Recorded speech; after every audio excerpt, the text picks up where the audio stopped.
एक ऐसा योद्धा जो रावण से भी 10 गुना शक्तिशाली था। एक ऐसा मायावी राजा जो पाताल लोक पर राज करता था और जिसकी ताकत के आगे देवता और असुर भी घुटने टेक देते थे।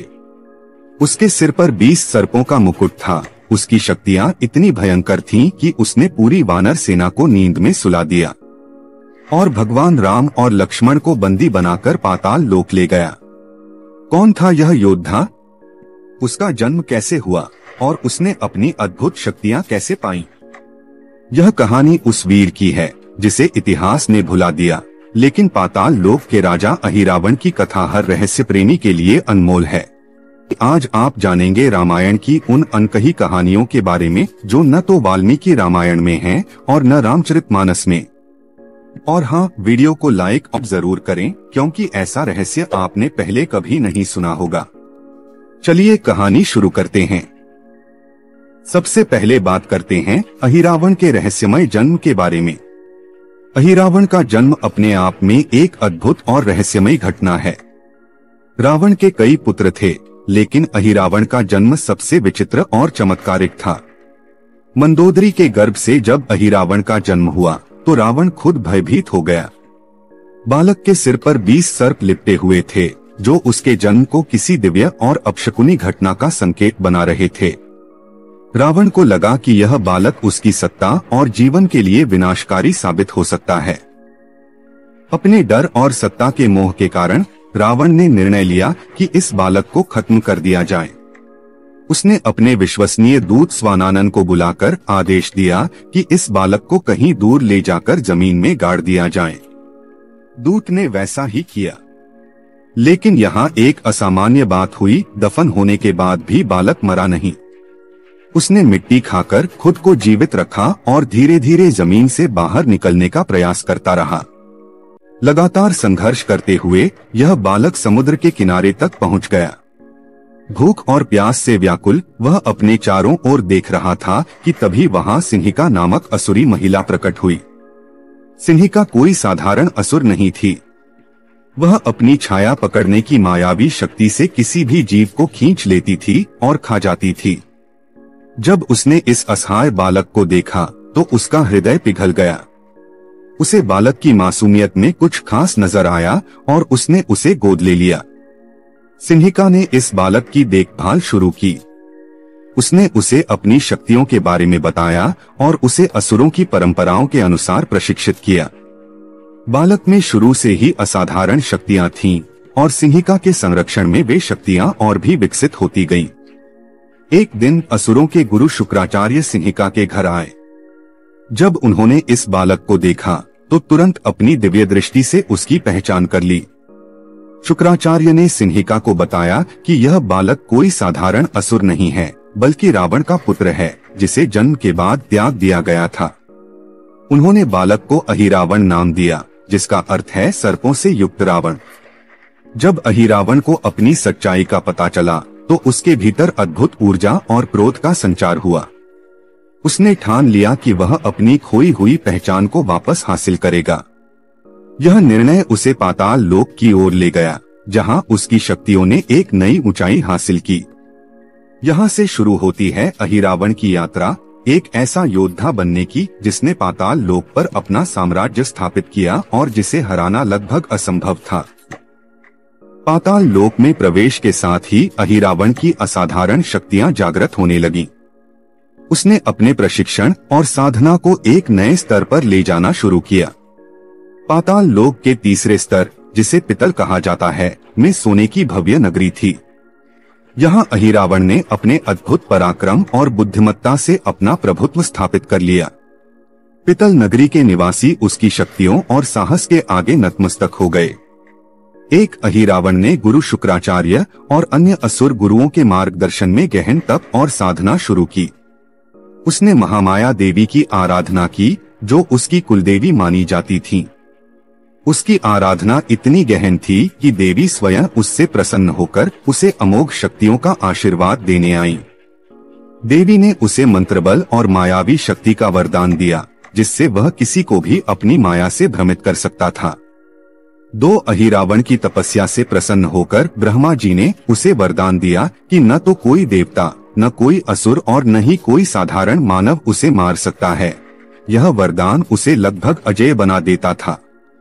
3 अहिरावण ने पाताल लोक की गुप्त विद्याओं और काला जादू में महारत हासिल की। वह अपने शत्रुओं को भ्रमित करने, उनके मन को वश में करने और उन्हें पराजित करने में सक्षम था। उसने यह भी कला सीखी कि कैसे किसी सेना को बिना लड़े ही परास्त किया जा सकता है। यही शक्ति उसने राम रावण युद्ध के दौरान इस्तेमाल की थी। अहिरावण के जीवन का सबसे बड़ा लक्ष्य महामाया देवी को प्रसन्न करना था। उसने निश्चय किया कि यदि वह उन्हें प्रसन्न कर सका तो वह अमर हो जाएगा और सभी लोगों पर शासन करेगा। इसी उद्देश्य से उसने अपनी तपस्या को और भी कठोर बना लिया। उसने संकल्प लिया कि वह भगवान राम और लक्ष्मण का बलिदान महामाया देवी के चरणों में चढ़ाएगा, जिससे उसकी अमरता सुनिश्चित हो सके। अहिरावण ने अपनी मायावी शक्तियों और युद्ध कौशल का उपयोग करते हुए पाताल लोक के तीसरे स्तर को अपनी राजधानी बना लिया। यहाँ उसने सोने की भव्य नगरी का निर्माण कराया, जहाँ चारों तरफ अद्भुत संपदा और यंत्र विद्या का प्रयोग होता था। पाताल लोक में उसे एक निर्विवाद शासक के रूप में स्वीकार किया गया। राम रावण युद्ध के दौरान जब रावण ने अपने सारे योद्धा और परिवारजन खो दिए, तब उसने अपने पुत्र अहिरावण को याद किया। अहिरावण ने तुरंत रावण की पुकार का जवाब दिया। उसने युद्धभूमि में अपनी माया से वानर सेना को गहरी निद्रा में डाल दिया। यहाँ तक कि स्वयं भगवान राम और लक्ष्मण को भी उसने अपने माया जाल में फंसा लिया और उन्हें बंदी बनाकर पाताल लोक ले गया। अहिरावण की यह माया इतनी अजेय थी कि स्वयं रावण तक उसकी शक्तियों को देखकर स्तब्ध रह गया। लेकिन उसकी योजना में बाधा डालने वाले थे महाबली हनुमान। आगे की कथा में जानिए कैसे हनुमान जी ने इस मायावी योद्धा का अंत किया और राम लक्ष्मण को बचाया। राम रावण युद्ध अपने चरम पर पहुंच चुका था। रावण की सेना लगभग समाप्त हो चुकी थी और रावण के पुत्र, भाई और मुख्य योद्धा कुंभकर्ण, मेघनाद, अतिकाय सब एक-एक कर वीरगति को प्राप्त हो चुके थे। रावण अब अकेला था, पराजय उसके सामने खड़ी थी। निराश और हताश रावण ने अपने अंतिम अस्त्र के रूप में अपने मायावी पुत्र अहिरावण को बुलाने का निर्णय लिया। रावण ने अपनी शक्ति से पाताल लोक में संदेश भेजा। वह जानता था कि अहिरावण के पास इतनी शक्ति और माया है कि वह युद्ध की स्थिति को पलट सकता है। जब अहिरावण ने अपने पिता का संदेश सुना तो उसने तुरंत युद्ध में आने का निश्चय किया। अहिरावण अपने मायावी विमान पर सवार होकर लंका पहुंचा। उसका आगमन स्वयं एक अद्भुत घटना थी। चारों ओर तेज प्रकाश, भयंकर गर्जना और आकाश में सर्पों की आकृति दिखने लगी। उसकी उपस्थिति मात्र से राक्षसों की हताश सेना में उत्साह लौट आया और वे एक बार फिर युद्ध के लिए तैयार हो गए। अहिरावण ने युद्ध में प्रवेश करते ही अपनी माया का प्रदर्शन शुरू कर दिया। उसने तुरंत ही भगवान राम की सेना को अपने मायावी जाल में फंसाने की योजना बनाई। उसने अपनी साधना और जादुई शक्तियों का उपयोग करते हुए एक ऐसा मंत्र रचा जिससे पूरी वानर सेना गहरी नींद में डूब गई।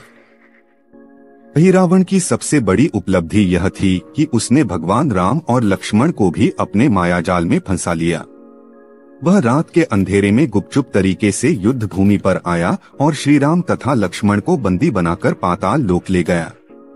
अहिरावण ने यह सब इतनी कुशलता से किया कि वानर सेना को पता ही नहीं चला।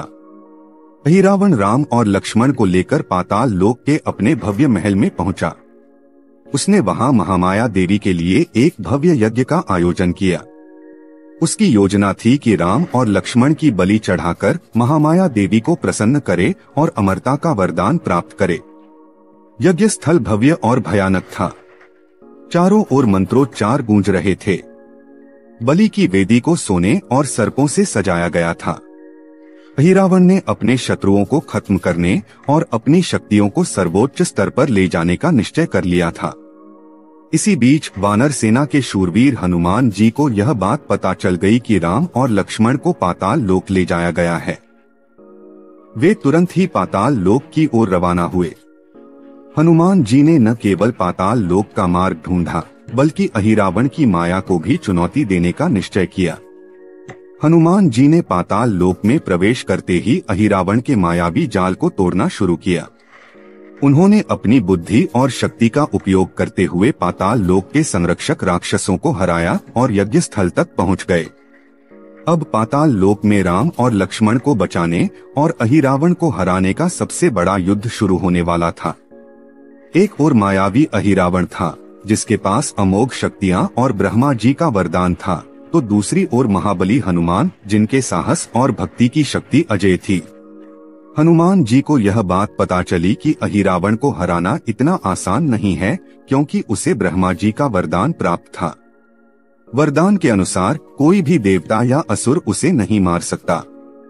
लेकिन हनुमान जी का साहस और निष्ठा अपार थी।